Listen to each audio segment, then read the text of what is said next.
Our today's topic is sliding filament model. Okay. इससे पहले हमने मसल का स्केलेटल मसल स्ट्रक्चर पढ़ा। ओवरऑल इसका हमने स्ट्रक्चर देखा। स्केलेटल मसल फाइबर, मायोफिब्रिल्स कैसे हैं, मायोफिब्रिल्स में किस तरह से A band and I band they are present in a series. कैसे मतलब एक पहले एक है, फिर दूसरा है ए, फिर आई, फिर ए, फिर आई, इस तरीके से ये एक पूरा है। और फिर जो है वो सेक्रोमेयर हमने पढ़ा कि कैसे एरिया है जो रीजन बिटवीन टू सक्सेसिव जी लाइंस। फिर उसके बाद हमने भी देखा कि ईच मायोफिब्रिल कंटेन मायोफिलामेंट्स। ठीक है, मायोफिलामेंट में हमने देखा स्ट्रक्चर मायोसिन का एंड इसका एक्टिन का। ठीक है, इनका मायोसिन का स्ट्रक्चर कैसा है, एक्टिन का स्ट्रक्चर कैसा है।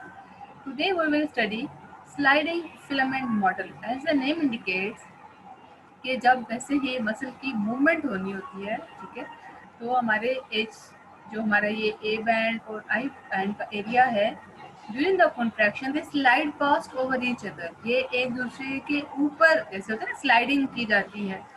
तो इसमें एक दो स्टेप्स हैं। ये मैं एक डायग्राम से आपसे दिखाना चाहूँगी कि होता क्या है बेसिकली। जैसे इस डायग्राम में आप देख लें, ठीक है, sliding filament model of muscle contraction में क्या होता है कि जब मसल्स ने कॉन्ट्रैक्ट करना होता है तो सेक्रोमेयर हमने कहा था ना, एरिया बिटवीन टू सक्सेसिव जी लाइंस। ठीक है, एक ये जी लाइन, एक ये जी लाइन आपको बताई थी ना, जी लाइन विशीन आई का जो सेंटर वाला एरिया है। ठीक है, आई बैंड का जो ये देख लें, आई बैंड हमने कहा था थिन फिलामेंट्स हैं इसके, ए बैंड इसके थिक फिलामेंट्स हैं। ये आई बैंड का जो सेंट्रल वाला एरिया है दैट इज कॉल्ड विशीन, इसको हमने जी लाइन नाम दिया इसके वहाँ से जी की वजह से। तो एरिया बिटवीन टू सक्सेसिव होता है साथ साथ सक्सेसिव जी लाइन का जो एरिया है ये सेक्रोमेयर कहता है। कि जब सेक्रोमेयर शॉर्टन होता है, ठीक है, पहले देख लें नॉर्मली पहले नॉर्मल रिलैक्सेशन पोजीशन में ये है, ठीक है, और जब ये करता है कॉन्ट्रैक्ट कर, ये रिलैक्सिंग पोजीशन में है और ये कॉन्ट्रैक्ट पोजीशन में है। ठीक है, तो क्या होता है कि कॉन्ट्रैक्शन में ये एरिया छोटा हो जाता है, सेक्रोमेयर शॉर्टन। ऐसे ही है ना, वी आर स्टडीइंग, मैं आपको रिपीट कर देती हूँ। स्लाइडिंग फिलामेंट मॉडल, हमने मसल स्केलेटल मसल का स्ट्रक्चर हमने देखा, हमने पढ़ा कि मसल फाइबर्स हैं, फिर वहाँ पे मायोफिब्रिल्स हैं। मायोफिब्रिल्स में हमने ए band and I band study की। ठीक है, आई बैंड का जो सेंट्रल पॉइंट था हमने पढ़ा था that is called Z line because we have named it ज़शीन। इसका जो एरिया ज़शीन का मतलब है बिटवीन। आई बैंड जो है वो थिन फिलामेंट्स हैं, ए बैंड के थिक फिलामेंट्स हैं। ठीक, अब हम पढ़ रहे हैं मसल कॉन्ट्रैक्ट कैसे करता है। मसल कॉन्ट्रैक्ट कैसे करता है, it contracts due to sliding filaments. ये जो दोनों फिलामेंट्स हैं, ये देख लें, पहले ये एक दूसरे के ऐसे इस तरीके से प्रेजेंट है। फिर क्या होता है कि आई बैंड जो है वो फर्दर मूव करता है आगे इसके ऊपर की तरफ, एक दूसरे के ऊपर स्लाइडिंग, जैसे ओवरलैप कर रहे हैं ना, ऐसे एक दूसरे के ऊपर देखिए स्लाइड कर रहे हैं अंदर की तरफ। अब ये हमारे फुली कॉन्ट्रैक्ट, ठीक है, ये कॉन्ट्रैक्ट हो रहा है। ठीक है, ये रिलैक्सिंग पोजीशन, ये रिलैक्स नॉर्मल कंडीशन में है, रिलैक्स पोजीशन में है जब ये मसल कॉन्ट्रैक्ट हो रहा होता है, और ये फुली कॉन्ट्रैक्टेड। अब इसमें होता क्या है, जाहिर है कि यहाँ पर आपको पता है कि हमारा ए बैंड का जो सेंट्रल पॉइंट था that was called as H, हेली हमने कहा था। ठीक है, H zone and I band narrows. ठीक है, H zone and I band देखे ना, आई बैंड हमने ये वाला पढ़ा था, ये वाला ये ए है, ये आई है, ये वाला ए है, ये वाला फिर आई है। ठीक है, थिन फिलामेंट वाला आई जोन है ना, आई बैंड है। ये नैरो, इनके तंग हो जाते हैं, एक दूसरे के साथ साथ करीब आ जाते हैं। Z line move closer to the each other, ये जी लाइन है ना। ठीक है, हमने पढ़ा है कि जो हमारा आई बैंड का जो सेंट्रल पॉइंट है जी लाइन है, लेकिन नॉर्मल रिलैक्स पोजिशन में ये दूर दूर है। ठीक है, और ये कॉन्ट्रैक्शन की हालत में they come closer to the each. अब ये डायग्राम आपके लिए याद रखनी ज़रूरी है, तभी आपके लिए ये सिंपल होगा। ये सिंपल सी बात है, दोनों बैंड जो हैं एक दूसरे के करीब आ जाते हैं और इसमें जी लाइन कम क्लोजर। ठीक है, आई बैंड शॉर्टन, आई छोटा हो जाता है, तंग हो जाता है, and two Z lines they come closer, और जो दोनों फिलामेंट्स हैं they slide past over one, एक दूसरे के ऊपर से स्लाइड करते हैं। अब हम दोबारा से अपनी ही वर्डिंग को देखते हैं कि कैसे इसको एक्सप्लेन किया जा सकता है कि when muscle fibre contract thick and thin filament undergo shifting, यानी कि ये एक दूसरे के ऊपर ऐसे ना मूव करना, जैसे ये हमने उधर डायग्राम हमने देखी है ना, ये देखिए ये आई बैंड है, ये थिन पतले फिलामेंट है, ये ए बैंड के ये थिक फिलामेंट है, ठीक है। ए बैंड का जो सेंट्रल पॉइंट है ए, इसको हमने कहा है एच जोन, और आई का जो सेंट्रल पॉइंट है इसको हमने कहा है जी लाइन, ठीक है। अब होता क्या है कि ये thick and thin filament this slide past over each other और जी लाइन दे कम क्लोजर, देख रहे हैं ना, ये दो पॉइंट्स एक दूसरे के करीब आएंगे, ये वाला और ये वाला एक दूसरे के करीब आएंगे, तो हालत जो है वो contraction, condition of contraction will result. अच्छा, I band reduce in the length and Z line get closer. I band जो है ये एरिया खुद छोटा हो जाता है, ठीक है, मैं इसको हाईलाइट कर देती हूँ ताकि आपके लिए एक सिंपल हो। This is I band, this is again I band, ठीक है। क्या होता है, कहते हैं कि आई बैंड शॉर्टन, आई बैंड छोटा हो जाता है, और फिर क्या होता है कि जी लाइन, देखिए ये जी लाइन है, ये भी जी लाइन है, दे कम क्लोजर, ये दूसरे के करीब आ जाता है, तो ये यहाँ पर अभी हाफ पोजीशन तक है ना, तो ये पूरा इसके आगे, ये वाला फिलामेंट भी पूरा आगे तक, तो ये फिलामेंट पूरा आगे, तो ये सारे फिलामेंट इकट्ठे एक दूसरे के साथ ऊपर एक दूसरे के ऊपर आ जाते हैं। अब दो साइंटिस्ट हैं जिन्होंने काम किया, H Huxley and A F Huxley and their colleagues suggested a hypothesis in 1954 to explain all the events in muscle contraction. This is called sliding filament model of the muscle contraction. ठीक है, ये दो scientist ने 1954 में एक idea दिया कि किस तरीके से हमारे filaments they slide past over each other और they result in muscle contraction. According to this theory, thin filaments slide past the thick ones, ठीक है, यही बात है ना, ये आई के थिन फिलामेंट्स हैं, slide past over the thick one, thick के सेंटर वाले ए बैंड के थिक फिलामेंट्स हैं, तो इसके ऊपर स्लाइड पास करते हैं, so that actin and myosin filament overlap to the greater degree. ऐसे ही हो गया ना, पहले देखिए ये इन्हें थोड़ा थोड़ा ओवरलैप किया हुआ है, ये वाला जैसे देखिए, अब ये वाला जो पॉइंट है, ये वाला देखिए आप इस कंडीशन में, ये कॉन्ट्रैक्शन वाली पोजीशन, इसमें कंप्लीटली एक दूसरे के ऊपर आ गए, ठीक है, ये कॉन्ट्रैक्शन की पोजीशन है, और ये हमारे पास ये देखिए सैक्रोमियर इज कॉन्ट्रैक्टेड, ये रिलैक्स पोजीशन में है, और ये कॉन्ट्रैक्ट पोजीशन में है, सैक्रोमियर इज कॉन्ट्रैक्टेड, देखिए ये कंप्लीटली स्लाइड पास कर गए हैं, और thick and thin filament over each other, और इनका मैक्सिमम डिग्री का ओवरलैप है, इनके दूसरे के ऊपर आ गया, this Z line is brought close together.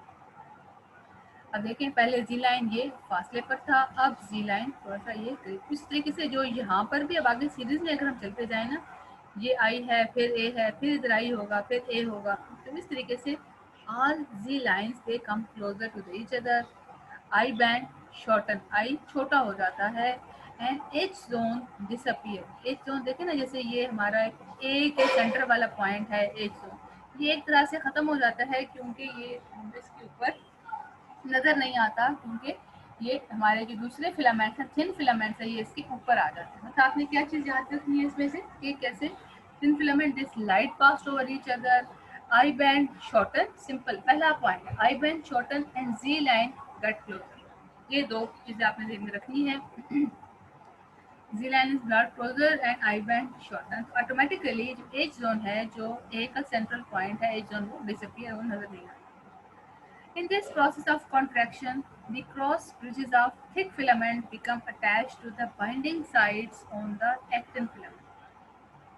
और जब ये कॉन्ट्रैक्शन हो रही होती है, ठीक है, तो हमने वहाँ पर अपने पीछे मायोसिन में हमने पढ़ा था क्रॉस ब्रिजेस, उनके हेड को हमने कहा था क्रॉस ब्रिजेस, मायोसिन को जो हमारे थिक फिलामेंट्स हैं ये अटैच हो जाते हैं ऑन द एक्टिन फिलामेंट, उनके ऊपर बाइंडिंग साइड्स होती हैं, तो वो मायोसिन ऐसे ही पढ़ा ना हमने, ये थिक फिलामेंट को मायोसिन से ये स्ट्रक्चर इनका मेड अप है, और थिन फिलामेंट जो है ये एक्टिन से इनका स्ट्रक्चर मतलब बना हुआ है।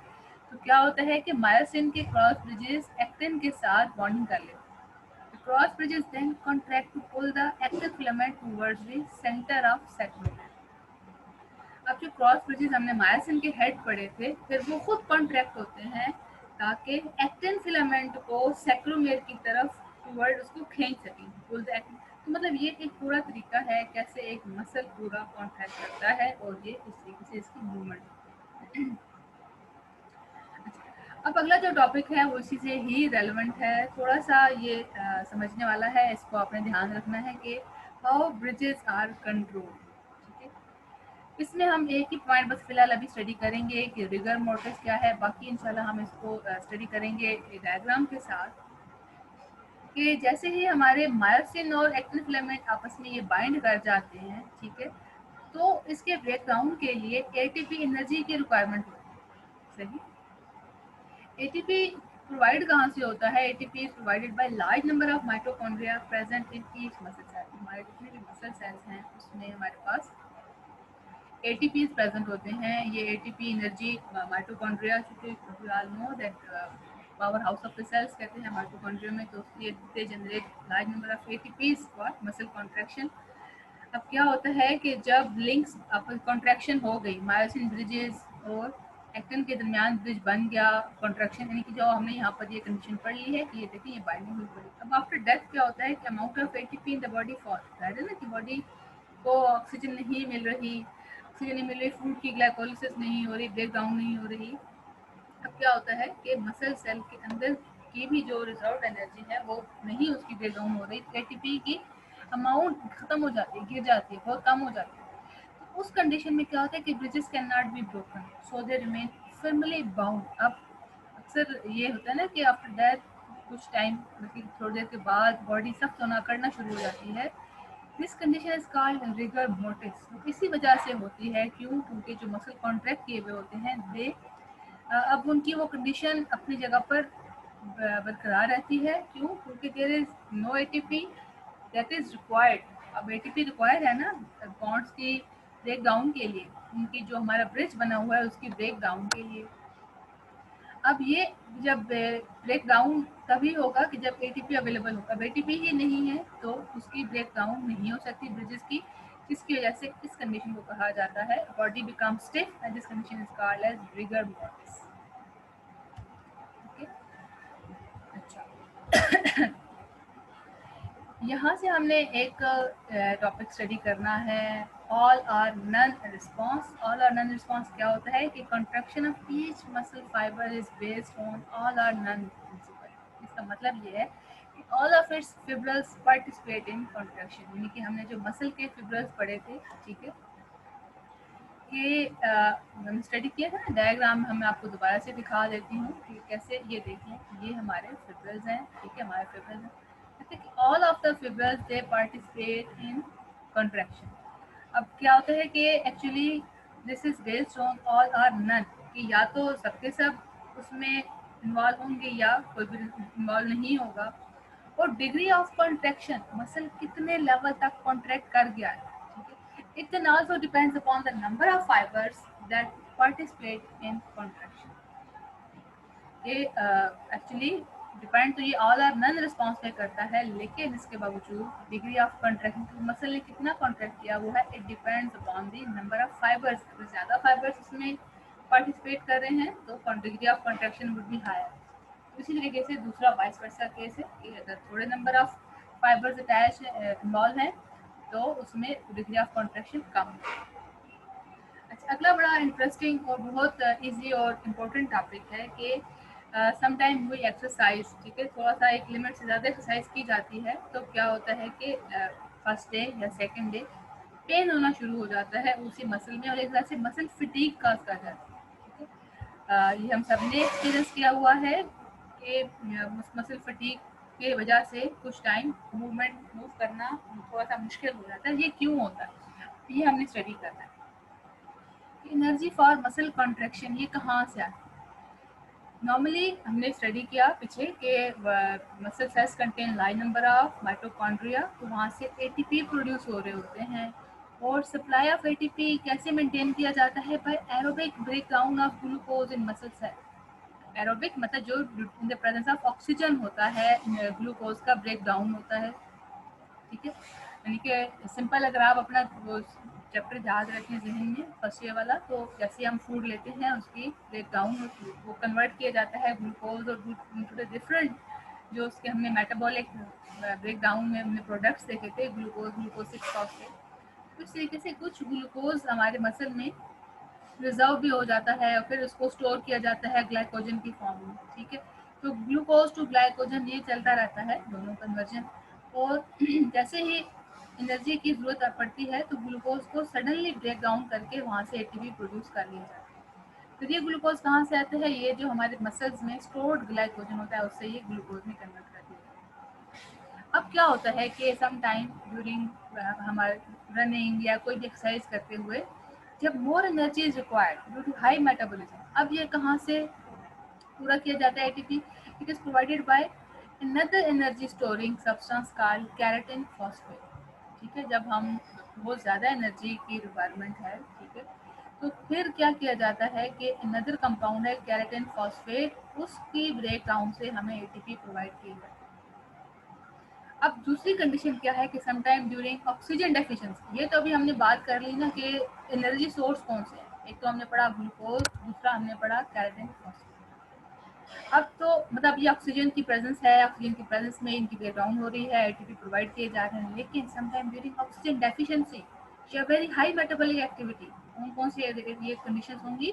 प्रोलॉन्ग और स्ट्रेनियस मस्कुलर एक्टिविटी, इनके रनिंग है, एक्सरसाइज है, या कोई ऐसी गेम स्पोर्ट जो कि शुरू में स्टार्ट में हम करते हैं जिन दिनों में, तो उसमें क्या होता है कि ऑक्सीजन नहीं मिल रही बॉडी को, ठीक है, या फिर एक्टिविटी बहुत तेज है तो ऑक्सीजन उस स्पीड से हमारे उस फूड तक नहीं जा पाती, तो क्या किया जाता है, एनारोबिकली ब्रेक डाउन किया जाता है ग्लूकोज को इनटू द लैक्टिक एसिड, यानी कि जो नॉर्मल हमारा ग्लूकोज की ब्रेक डाउन हो रही होती है और जो जो प्रोडक्ट्स बनते हैं ग्लाइकोलिसिस में, ठीक है, वो जो हमारे पास होता है वो अगर आप अपना वो देखें चैप्टर 11 चैप्टर, उसमें ग्लूकोज ग्लाइकोलिसिस के रिजल्ट में ग्लूकोज 3 फॉस्फेट में और उसके बाद आगे क्रेब्स साइकिल में जीएचटीपी इनटू द कंप्लीट उसकी ब्रेक डाउन होती है टिल एटीपी एंड एनएडीपीएच, ठीक है, वो होती है एरोबिक ब्रेक डाउन।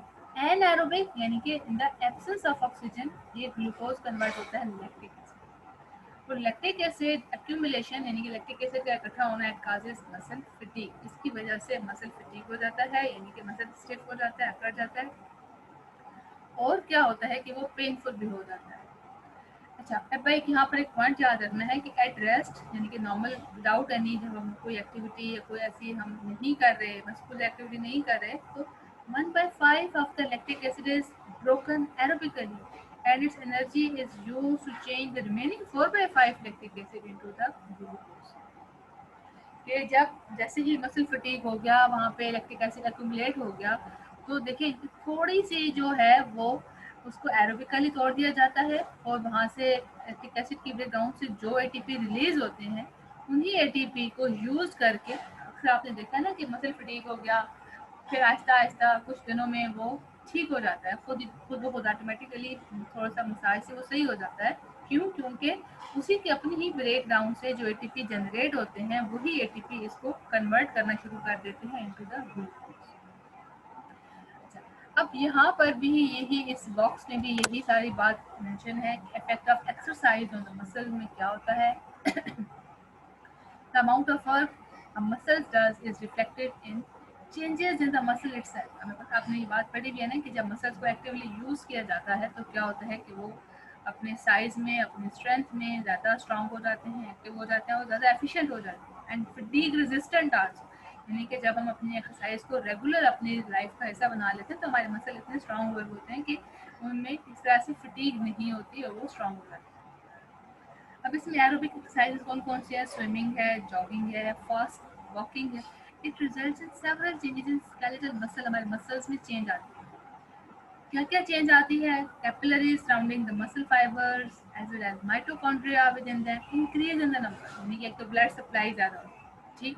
दूसरी बात, माइटोकॉन्ड्रिया इंक्रीज, उनका नंबर ज़्यादा हो जाता है। And the fibre synthesise more myoglobin, myoglobin हमने पढ़ा था ना, प्रोटीन है कि जो ऑक्सीजन कैरी करती है, ठीक है। अब ज़्यादा ऑक्सीजन आएगी, ज़्यादा मसल स्ट्रॉन्ग, मसल की एक्टिविटी ज़्यादा हो सकती है because it can carry more oxygen. These changes result in more efficient muscle metabolism and resistance to fatigue। अब fatigue से resistant हो गया, अब कोई ऐसा इशू नहीं हो सकता क्योंकि ऑलरेडी मसल है गुड ब्लड सप्लाई, मायोग्लोबिन ज़्यादा हो गया और ब्लड की सप्लाई के साथ साथ माइटोकॉन्ड्रिया का नंबर बढ़ गया। So complete immobilization of the muscle leads to muscle weakness and severe atrophy। अगर तो बिल्कुल मसल की मूवमेंट को खत्म कर दिया जाए, यानी कि मूवमेंट खत्म हो गई, कंप्लीट इमोबिलाइजेशन है, तो उससे क्या होता है कि मसल वीक होना शुरू हो जाते हैं एंड सीवियर एट्रोफी, और इंतहाई शदीद किस्म की वो कंडीशन के मसल की जो एफिशिएंसी है, जो रिजल्ट है पेनफुल, मतलब एक तरह से कि मूवमेंट और जो भी उसका एंड रिजल्ट है वो खत्म हो जाता है। तो this was all about energy of muscle contraction. हमारे पास मसल्स की एनर्जी कहाँ से आती है, कल हम इंशाल्लाह इसी की ही थोड़ी सी डिटेल देख लेंगे। अच्छा, एक हम मसल फटीग आज पढ़ लेते हैं। मसल फटीग पे भी एक ब्रीफ सी छोटा सा नोटिस है कि मसल फटीग जब कंडीशन है तो this is a state of physiological inability to contract further, यानी कि अब एक कंडीशन आ गया, लैक्टिक एसिड एक्यूमुलेट हो गया बॉडी में, मसल्स में, उस लैक्टिक एसिड वजह से वहाँ पर पेनफुल कंडीशन है, ठीक है। अब उसके बाद फर्दर मसल मूव नहीं कर सकता और वहाँ पर कॉन्ट्रैक्ट फर्दर नहीं हो सकता। So muscle fatigue results from relative deficit of ATP. ऐसे ही है ना कि एटीपी फर्दर नहीं जनरेट हो रहा, अगर एटीपी होगा तो क्या होगा कि उसी इलेक्ट्रिक एसिड को ब्रेक डाउन करके एटीपी जनरेट किया जाता है, और वही ATP then again it is used to convert that lactic acid into the glucose. अच्छा, when no ATP is available, contractures are the state of continuous contraction result। अब ATP नहीं है तो जो contraction की पोजीशन है, continuous contract किया हुआ मसल ने, वो रहेगा। क्यों क्यों because the cross bridges are unable to detach. हमने पढ़ा है ना कि जो ब्रिजेस बने हुए हैं मायोसिन एंड एक्टिन में, थिक एंड थिन फिलामेंट में आपस में ब्रिजेस बने हुए हैं, दे आर अनएबल, वो एक दूसरे से सेपरेट नहीं हो सकते, they are unable to detach. Excess accumulation of lactic acid and ionic imbalance also contribute to the muscle fatigue। अब मसल फटीग हमने दो बातें पढ़ ली, एक तो accumulation ऑफ लैक्टिक एसिड है, ठीक है, और एक आयनिक इम्बैलेंस, आयंस की इम्बैलेंस हो गया, ठीक है, इस वजह से हमारे मसल की फटीग रिजल्ट कर गई। आयनिक इम्बैलेंस कैसे होगा वो हमारा नेक्स्ट चैप्टर में पूरी डिटेल है कि हमारे मसल की कॉन्ट्रैक्ट करने में आयंस का इन्वॉल्व होना बहुत एक इम्पोर्टेंट पॉइंट है। तो उसमें हम आप देखेंगे कि कैसे सोडियम और potassium ion they help in muscle contraction and relaxation.